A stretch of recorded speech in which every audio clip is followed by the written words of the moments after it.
As many of you know, this past Sunday we began a new sermon series titled Love Has a Name.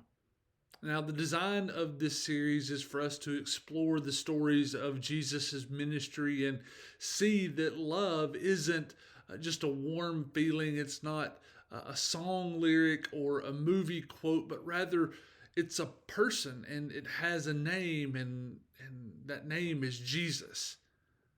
And the hope is that seeing what real God-like love looks like will inspire us to follow Jesus' example of love in our own lives.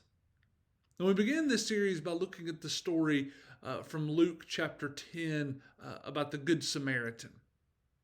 Now, one of the things that we talked about was the road on which the man was robbed and beaten and left for dead, and on which the priest, the Levite, and the Samaritan all encountered this man. We talked about how dangerous the road was because of blind curves and sharp cliffs, which made it perfect for robbers to use those locations as an opportunity to attack people. And I talked briefly in my sermon about reasons why the priest and the Levite didn't help. Perhaps they were in a hurry to get to wherever they were going and they just didn't want to be inconvenienced. But most likely they didn't help because they were afraid of what might happen to them if they stopped to help. Now, as I think more about this part of the story, I can't help but wonder if we don't help for some of the same reasons. We're worried about what might happen to us. And when I say this, I don't mean what might happen to us physically, like someone's physically going to attack us if we encounter someone in need, like the characters in the story.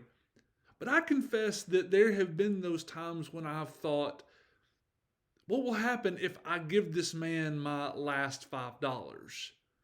Or if I ask this person how they're doing and they genuinely answer, it might make me late for my appointment. I've given in to the temptation of wondering what will happen to me if I choose to follow Jesus' example of love. Now, Martin Luther King Jr., in one of his last speeches, talked about this story of the Good Samaritan. He talked about the two characters that neglected to help, and how they seemed to wonder what will happen to them if they stop and help. But then he flips the story over and asks, what will happen if we choose not to help? What will happen to the person in need if we choose not to help?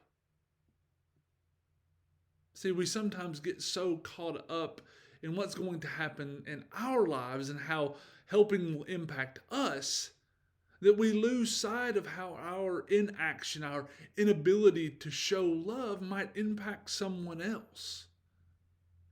We're reminded in Scripture to seek first God's way of doing things, and everything else will take care of itself. And my hope for us is that we, by the grace of God, find ways to look beyond ourselves and consider how our inaction in the face of needs might impact someone else. Now, I hope you all are doing well and having a great week so far, and I look forward to worshiping with you all on Sunday morning, either on site or online, beginning at 8:30. Have a great rest of the day, and God bless.